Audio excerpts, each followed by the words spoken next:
आज हम दुख भरी कहानी सुनाने जा रही हूँ हनुमान और एक ब्राह्मण का। इस कहानी का आप लोग जरूर सुनिएगा। हनुमान जी की जय हो, श्री राम जी की जय हो। एक गांव में एक ब्राह्मण ब्राह्मणी रहा करते थे। उनकी एक बेटा और बहू थी। उनकी बेटा बहू का एक नन्हा मुन्ना सा एक बेटा था। जो बेटा दादा दादी का प्यारा सा पोता था। वो 10 बरस का था। वो बहुत चंचल था, बहुत बुद्धिमान था। लेकिन बहुत दुख का बात है कि उस बच्चा को एक खतरनाक बीमारी पकड़ लिया था। लेकिन उस बच्चा को तो उस बीमारी का बारे में कोई पता नहीं है, क्योंकि उनकी दादा दादी कभी नहीं बताते कि कहीं छोटा बच्चा है। हम लोग इस बीमारी के बारे में बोले तो कहीं डर के कुछ हो ना जाए। उस डर के मारे अपना उस छोटे नन्हा मुन्ना पोता को कभी नहीं बताती थी और नहीं उनकी माता पिता बताते थे। उस राजकुमार का दादाजी तो हनुमान का परम भक्त थे। हर एक मंगलवार का दिन वो अपना हाथ से लड्डू बनाकर हनुमान जी का भोग लगाते थे। उनकी माता पिता और दादा दादी बड़े बड़े डॉक्टर को दिखाया, लेकिन राजकुमार ठीक नहीं हुआ। राजकुमार अपना दादा दादी से बहुत प्यार करता था और दादा दादी अपना राजकुमार से बहुत प्यार करते थे। राजकुमार तो अपना दादा दादी का वो प्राण था। वो दादा दादी का पास सोता था। रोज दादा दादी लोरिया सुनाकर अपना राजकुमार को सोलाया करती थी। अपना हाथ से स्नान कराया करती थी, खाना खिलाया करती थी। उनकी दादा दादी सब कुछ करते थे। एक दिन राजकुमार कहते हैं कि दादा दादी, आप दोनों तो मुझे खाली लोरिया सुना सुना कर सोला देते हो, कभी कोई कहानी नहीं सुनाते हो। आज मुझे कहानी सुनना है दादी, आज मुझे कहानी सुनना है। जब तक आप कहानी नहीं सुनाओगी तब तक मैं नहीं सोऊंगी।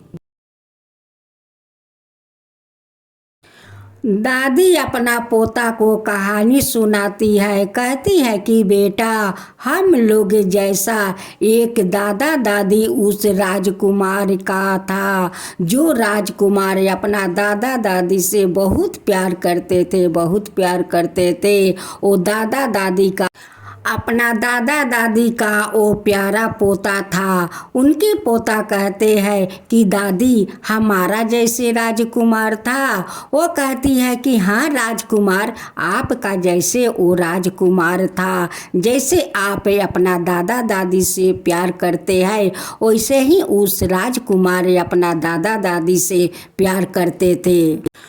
उस राजकुमार का दादा दादी का तो बहुत वयस हो गया था बेटा, बहुत वयस हो गया था। जानते हो, जब उनकी दादा दादी अपना मृत्यु के बारे में कहते थे कि कब भगवान हम दोनों को उठा लेंगे, तो उस राजकुमार ने अपना दादा दादी पर गुस्सा हो जाते थे कि क्यों कहते हो दादा दादी, क्यों मृत्यु के बारे में आप लोग बात करते हो। आप लोग का तो कभी मृत्यु होगा नहीं और नहीं मैं होने दूंगी। आप लोग अपना मृत्यु के बारे में कभी मत बात कीजिए दादी, कभी मत कीजिए। एक दिन उस राजकुमार का दादाजी बीमार पड़ जाते हैं। बीमार पड़े पड़े 2 दिन का बाद उनकी मृत्यु के हो जाता है। अब तो उनकी दादी रोने लगती है। कहती है कि बेटा, तुम्हारा दादा तो हम लोग का छोड़कर चले गए बेटा, हम लोग का छोड़कर भगवान के पास चले गए। फिर कुछ दिन का बाद उनकी दादी बीमार पड़ जाती है। अब बीमार के कारण से उनकी दादी का मृत्यु हो जाता है। दादी भी भगवान के पास चली जाती है। अब तो राजकुमार बहुत रोता है कि भगवान कितना बेईमान है, मेरे दादा दादी को छीन लिया मुझसे, मेरे दादा दादी को मुझसे छीन लिया। फिर पोता अपना दादी से सवाल करता है कि दादी उस राजकुमार को क्या हुआ। दादी कहती है कि क्या होगा बेटा, जो होने वाला था वो तो हो गया, होनी का कोई क्या कर सकता है बेटा, क्या कर सकता है। उनकी राजकुमार कहते हैं कि दादी हम तो आप दोनों को कभी भगवान को लेने नहीं दूंगी, कभी लेने नहीं दूंगी, भगवान से मैं लड़ाई करूंगी दादी। इस बात को जब दादा दादी अपना पोते का मुंह से सुनती है तो वो लोग का आंख से गंगा जमुना बहता है। राजकुमार अपना दादा दादी से कहते हैं कि दादा दादी आपका आंख से आंसू क्यों बहने लगा, दादी क्यों बहने लगा। दादा दादी तो जानते हैं कि मेरा राजकुमार तो 6 महीना का मेहमान है। यही सब सोच सोच कर राजकुमार का बात मीठे मीठे सुनकर दादा दादी का आँख से गंगा जमुना बहने लगता था, माता पिता को आँख से गंगा जमुना बहने लगता था। उस माता पिता रो रो कर श्री राम जी से कहते हैं कि हे भगवान, अगर आपको ले नहीं था तो क्यों आप इस बालक को 6 महीना का मेहमान बनाकर धरती पर बैठाया, भगवान क्यों बैठाया। आप इस धरती पर बैठाया है भगवान तो मेरे गोद में डाल दीजिए, इनकी सारा दुख हर लीजिए भगवान, सारा दुख हर लीजिए। आपसे विनती करती हूँ भगवान कि मेरे बच्चों को सारा दुख हर लीजिए। उस दादा अपना हाथ से बेसन का लड्डू बनाते हैं, बाजार से पूजा का सारा सामग्री आनते हैं और लेकर उस हनुमान का मंदिर में दोनों दादा दादी जाते हैं और हनुमान जी का बहुत श्रद्धा भक्ति से पूजा करते हैं। जब पूजा समाप्त हो जाते हैं तब उस दादा दादी कहते हैं कि हे हनुमान, आप तो सबका दाता है, आपको तो श्री राम जी सबका दाता है, आपका तो वो पिता है। हे हनुमान, हे श्री राम, आप लोग तो सब कुछ जानते हैं, सब कुछ जानते हैं, आप लोग से कुछ नहीं छुपा है भगवान, कुछ नहीं छुपा है। अगर मृत्यु लेना है तो मेरे पोते से पहले मेरा मृत्यु होना चाहिए, मेरा पोता को नहीं।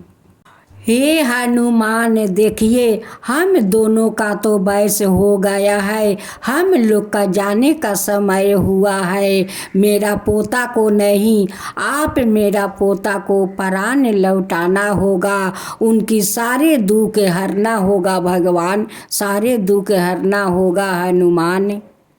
नहीं तो हम दोनों अन्न जल त्याग करके इस मंदिर में आपका शरण में प्राण त्याग दूंगी। आपका शरण में मैं अपना सारा जीवन बिता दिया हनुमान, सारा जीवन बिता दिया। आज मेरा तकलीफ समझना होगा, मेरा पोता को दुख हरना होगा हनुमान।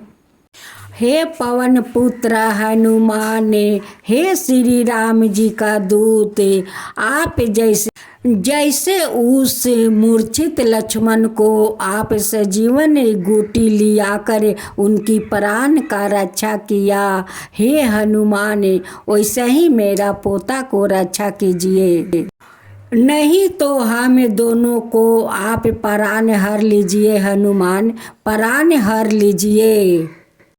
दोनों दादा दादी अन्न जल त्याग करते हुए हनुमान का शरण में बैठे हुए थे और हनुमान का ध्यान लगाए थे।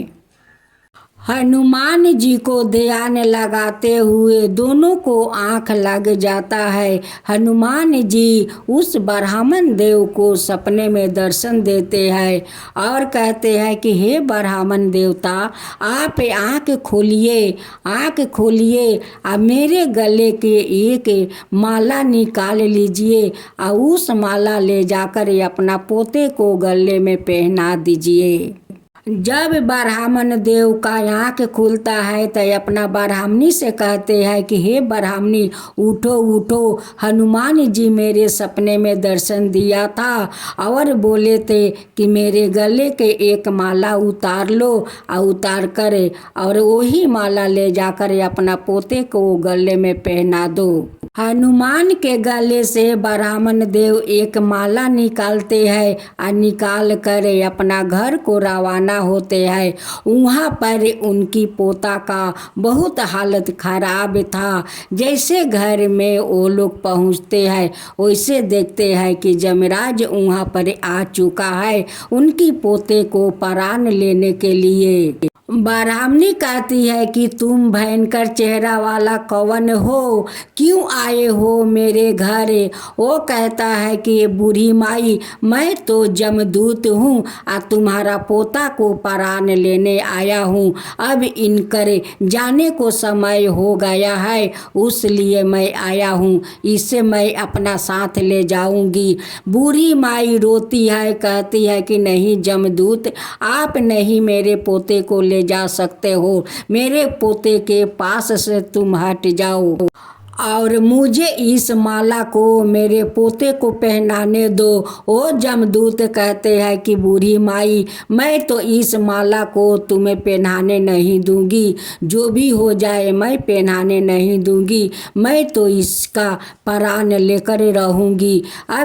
अब तो जमदूत राजकुमार का प्राण लेने के लिए बहुत उतावल हो गया था कि मैं प्राण लेकर रहूंगी। उधर माता पिता माटी में लोट लोट कर रो रहे थे। इधर दादा दादी कहते हैं कि जमदूत, मुझे इस माला को मेरे पोते को पहनाने दो, इस माला हनुमान जी मुझे दिए है। अब तो जमराज वहाँ से छोड़ नहीं रहे थे, उनकी पास से हट नहीं रहे थे।